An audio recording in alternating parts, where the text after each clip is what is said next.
Please subscribe and don't forget to press the bell icon to get notified whenever we upload a new video.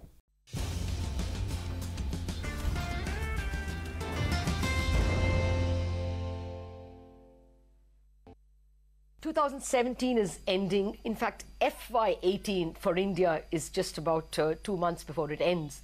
And 2018, FY19 for us starts. It's a good time to take stock of where the world economy and the Indian economy will head in the coming year. I have with me someone who is best placed to assess both the global economy and the Indian economy as well. I have with me the Chief Economist of IMF, Maurice Obstfeld. Maury, thank you very much for joining us. Well, first up, India versus the globe argument. India has grown below trend this year. We were cruising at nearly 7% up until last year, even over that. This year, calendar year, has been particularly bad. Exactly the year when world economy has grown better. Would you say this is an aberration? I think it is an aberration. There were two big events, policy events, this year in India. One was the demonetization, and the other was the introduction of the GST. Now, both of these policy changes carry long-term benefits, but in the short run, caused some disruptions. The demonetization to households and small businesses, the GST, just people getting used to it, ironing out some initial glitches. For this year, we expect growth in India to be 6.7%. For next year, 7.4%, more in line with past performance. Though we view the long-run potential, assuming economic reforms progress, as more like 8%. Okay, or 8%. Well, we are also waiting for that number. But do you think, therefore, the GST glitches get ironed out pretty quickly in calendar 18 itself? Yeah, I mean, the GST is a work in progress, but the economy is adjusting. It's also adjusting and has adjusted to the demonetization. So we see growth gradually increasing into the next fiscal year. Well, just a word more on history, on the past, and then I would like your estimates of the future. Demonetization. As an economist, how would you assess the costs and the benefits? Well, the costs were largely temporary. We see permanent and substantial benefits in the form of reducing informality in the economy, integrating people more into efficient payment system, into digital payments. So the benefits are definitely going to be there in the future. Okay. About the future itself, the other thing that has stymied India's growth this year and even last year has been the twin balance sheet problem, as we call it. Banks riddled with large NPAs, non-performing assets, and several corporates as well, over-leveraged. Do you think we have crossed the hump? How has the NPA resolution looked to you from the outside? Well, I think the government has taken some very important first steps. The Bankruptcy and Insolvency Code, which has, by the way, prompted the World Bank to raise the doing business score of India significantly.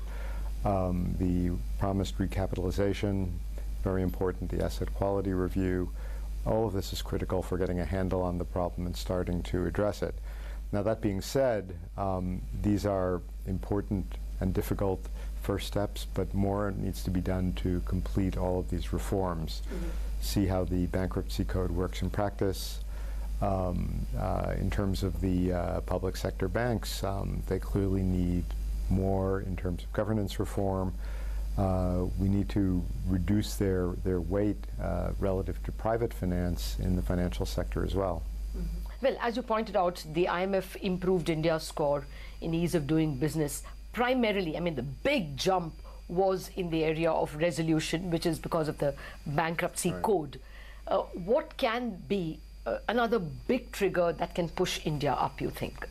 Well, I think completing these reforms is a big task, and I think India can do it. But I think if markets see more on the governance front, they'll be very positive. Assessors will be very positive. India's done other very important steps in the area of opening up FDI, and that's had a big payoff for the country. Well, I don't know, but there was a recent amendment to the bankruptcy code through an ordinance, which doesn't allow owners of NPAs, owners of defaulting companies, to buy back their companies in the resolution process unless they clear overdues. Do you have any particular view on that? No, I don't. I mean, I think that's a sort of in the weeds as far as I'm concerned. Okay. Well, you know, largely that's because the public sector banks found it a moral hazard to write down loans for those they considered responsible for the defaults in the first place. Do you think continuing with too much of public sector banks is a moral hazard? Well, having a big public sector influence opens the way to non-economic considerations, and this is inevitably going to reduce the efficiency of the system. So it's important to shrink that footprint over time.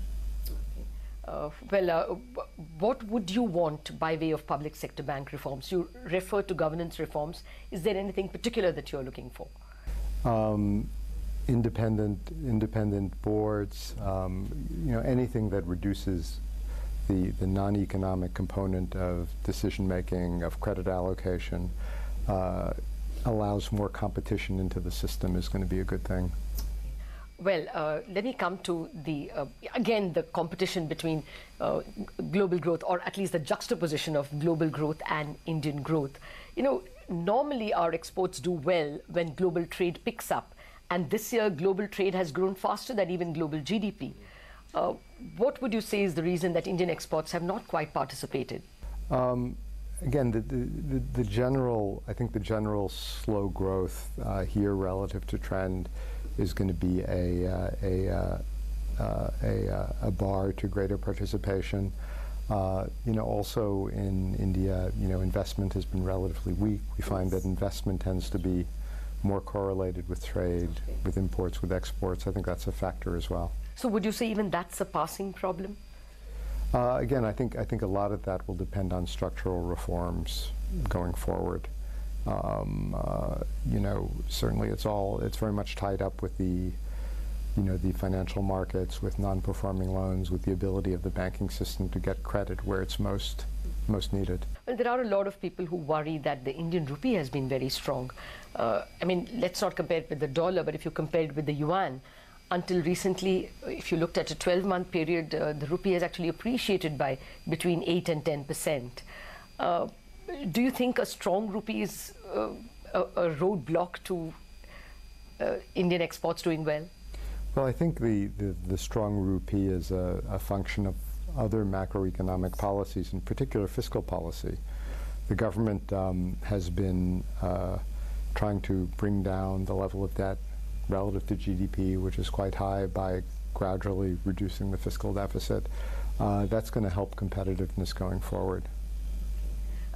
What about the fiscal deficit itself? You know, they are supposed to bring it down to 3.2% in the year that ends in March, but there might be a little bit of a slippage. There is a fear that there could be a slippage next year as well. They should have brought it down to 3 by FY19.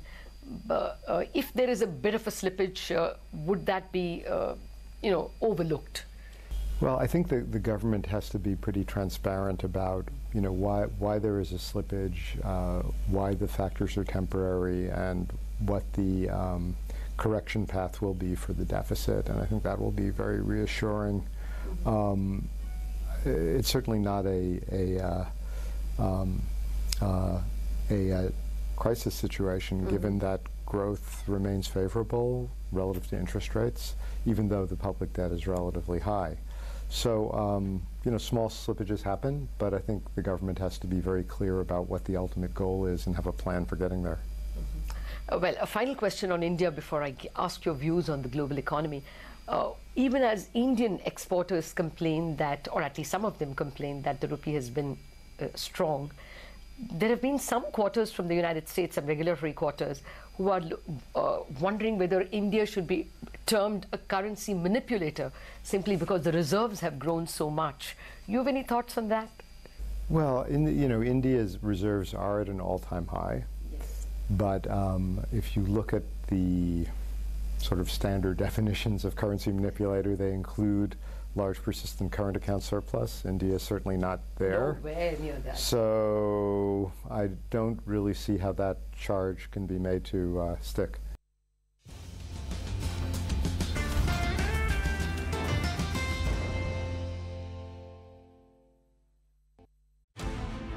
India has transformed herself over the last decade, and infrastructure development has been fueling this growth and economic activity, be it highways or expressways, or engineering marvels like flyovers and bridges, or tunnels facilitating connectivity. Toll-based public-private partnership projects make infrastructure development sustainable and viable. The rapid development in infrastructure lays the foundation, connecting people, connecting cities, driving growth across the nation, and connecting India. IRB Infrastructure Developers Limited, highway to growth. Can you believe that there was a time when all Indian farmers used to toil like this? And people thought, why change anything? Until one man said, why not? Why not? It's the farmers who feed the nation. Why not give them a reason to smile? I had a dream to bring the world's best to India and offering India's best to the world. Times are changing, but our values will prevail. I want every farm to be mechanized and infrastructure to be of global standards. Whenever you will try to do something new, the world will ask you, why?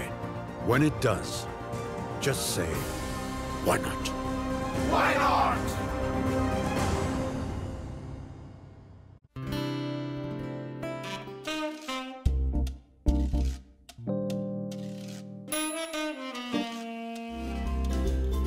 Hetic Fittings make your furniture work beautifully. German quality you can trust.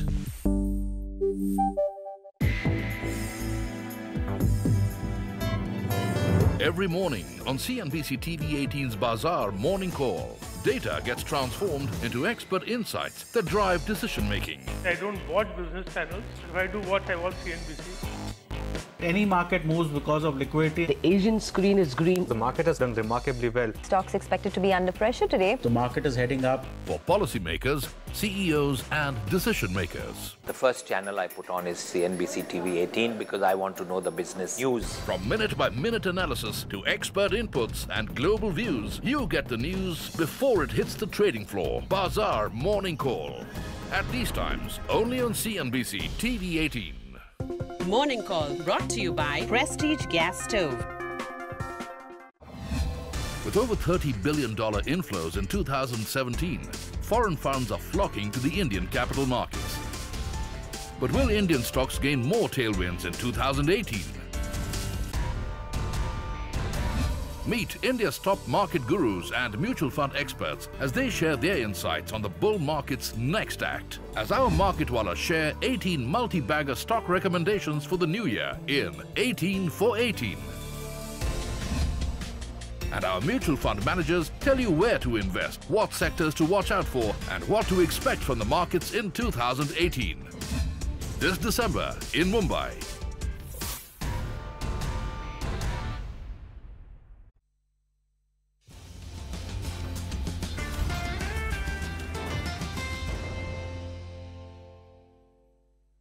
Let me come to the global questions. World trade and global GDP has grown faster than it has in recent years. Can we expect that to continue in 2018? Well, you know, evolution of global trade is very complicated, and we did a chapter on that in our World Economic Outlook last year. To the extent that investment is recovering in many countries, that's going to be good for trade. But there are trends that are reducing the growth rate of world trade compared to the past. For example, global value chains may have reached their maximum extent and may even be retracting in some cases. So that's not necessarily a bad thing, but it's hard to predict that trade will grow as quickly relative to GDP as it did in the past when these global value chains were being constructed. To the extent that the growth in trade slows because of trade restrictions, that is a bad thing. And we've seen some creeping upward in trade restrictions globally, but nothing so dramatic that it explains the majority of what we've seen so far. So what would your estimates for global GDP growth be next year? For the moment, we're looking at at or above the global growth rate, but going forward, probably more or less in sync. Well, I'm asking you because we have not seen so much by way of global growth so as to justify the kind of asset price rise that we have seen. Do the asset markets worry the IMF at all? Well, it is true that growth is, well, it's much improved. It has been tepid. It's much improved. But remember that interest rates are very low globally, and that has a first-order impact on asset pricing. And we believe that those low interest rates are supporting high asset prices. Of course, there are also factors in some countries that are country-specific, like the anticipation of corporate tax cuts in the United States. Okay, if that's the reason for asset price rise, low interest rates, now the United States is also going to get fiscal stimulus. Is that a likely cocktail that should worry you? Well, I think what we'll see in the U.S. is more pressure on prices, because pretty much the U.S. is at full employment. That might give rise to faster interest rate increases by the Fed and more appreciation pressure on the dollar. So, to some extent, that might be good news for the rest of the world economy. It says some of that stimulus will be transmitted abroad, but also there is a possibility that the U.S. has a bigger trade deficit as a result. But you don't think that this combination of low interest rates and high fiscal stimulus or coming stimulus in the U.S. Could precipitate more than desirable asset inflation? Would you want the Federal Reserve, for instance, or other central banks to tighten a little more quickly? Well, if they see inflation rising more quickly, they will tighten more quickly. They will tighten when they see price inflation. They don't seem to worry much about asset inflation. No, they're looking for price inflation, and that's I think what we could get in the U.S. with fiscal stimulus coming at this point in the business cycle. No, well, on hindsight, a lot of economists said that the Greenspan era also concentrated on price inflation when it should have worried about asset inflation. Will that charge come again? This is an ongoing problem, and it reflects the fact that that monetary policy can't do everything. I think Greenspan's regime saw potential growth growing and accommodated that, and that was a positive. But there were also clearly weaknesses in the financial sector, which should have and could have been addressed directly by micro and macroprudential policies. So our view in the fund is that it's very important that regulators use the available policy levers aggressively when there's a risk of financial instability. But targeting monetary policy at financial stability is a very blunt weapon. We don't know how to calibrate it, and carries risks. Well, that argument is frequently raised in India as well. But let me stick with the global economy. What are the red flags at all that you will watch out for in 2018? Something that might likely destabilize markets and economy? Well, I think we do worry about the increasing levels of global debt that are being, in some cases, fueled by a search for yield, in some cases fueled by just the ease of borrowing terms right now. If, for some reason, interest rates were to rise more quickly than people anticipate, that could cause a financial stability risk. So we're watching those debt levels very carefully, and we are issuing warnings about them. Okay. Not clear they're being heeded, but we think that's one threat that does worry us. Is Bitcoin a worry? One can see scenarios in which it could become a problem. I mean, if leveraged actors make bets on almost anything, exactly. There is a risk. Now, clearly, regulatory policy should prevent systemic institutions from lending to such people, ideally, and that's where prudential policy comes into the picture. Well, it's got legitimacy now. Some countries are accepting taxes in Bitcoin, and the mother economy has allowed trading Bitcoin futures. So it is inevitable that financial institutions will take exposures, leveraged exposures to Bitcoin. So well, we allow people to bet on horse races, right? Right, yes.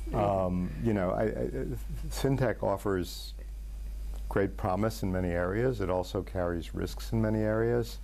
I think Bitcoin is an area where there is nothing that fundamentally ties down the value of this asset, and that always creates a risk. There's been a lot of interest because it's gone up a lot recently, but that ascent can't clearly continue forever, and when people realize that, we don't know what happens to the value. So, I tend to think that some people are going to make money, some people are going to lose money. Yeah. I don't see it as a major threat at this moment. Okay. Do you think it will kind of take away sheen from gold, because it looks like it will be a hedge against inflation? After all, the base money creation is controlled. Well, gold has a fundamental value, which is tied down by its industrial use, its use in jewelry. Bitcoin, you can't make a necklace out of Bitcoins. You can't use it, yes, industrial uses. Tooth fillings, right? So, it's a different animal. Well, you're certainly bitten into my fears. Okay, you're not still worried about Bitcoin. Finally, how would you rate inflation? Do you think that crude prices are likely to remain more elevated next year than they are this year? You mean for crude oil? Crude oil prices. I think this is another factor that is clearly important for India. Yes. Part of India's growth owes to improvements in its terms of trade as commodity prices, particularly oil prices, have fallen. So, we see the price of oil as being broadly stable. It has recovered to around $60 a barrel now. If there are sharp movements in either direction, this could change India's outlook materially. But for the moment, we see stability going ahead. It's not just crude; it's the entire basket of even ferrous and non-ferrous metals that have been elevated, that are much better priced in 2017 than they were in 2016. Purely as an economist and someone who has got a view of where global economy is headed, do you think the commodities upcycle continues in 2018? Well, the upcycle is driven largely by this cyclical upswing we're having in the global economy. And when I say cyclical, I mean that it is probably temporary relative to the trend growth rate, which is lower. So I don't see a huge amount more upside for these prices. I do see a scenario in which they moderate somewhat. Some of them have gotten quite high, copper, but fundamentally, they're being driven by this recovery. They're being driven by China plays a huge role here, and China, over time is gonna slow down as it rebalances. So I see not much chance that we get a huge spike up in commodity prices in the near future. Okay. Well, now the absolute last question. Is there anything that you would worry about out of China? About 14 months back, we had the worry that there would be a huge yuan devaluation. Any such tremors at all from China? Well, the situation certainly seems more stable now. capital outflows have reversed. The government is actually taking some steps to reduce domestic credit growth. We still, on balance, view the Chinese financial markets as being in a risky place, given the levels of domestic credit, the size of the shadow banking sector, the risks there are still very real. But we're not in the sort of crisis moment that I think we were in back in the early part of 2016, when financial markets really were very, very upset about this devaluation possibility. Well, thank you very much, Maurice Opswell, for speaking with us. There is a lot that you have said that will calm nerves in Indian markets. The fact that commodity upcycle is not going to be too bad next year. The fact that global growth will remain largely steady, that Bitcoin is not such a big worry, and that India doesn't look like a currency manipulator. Thank you very much for joining us in this conversation.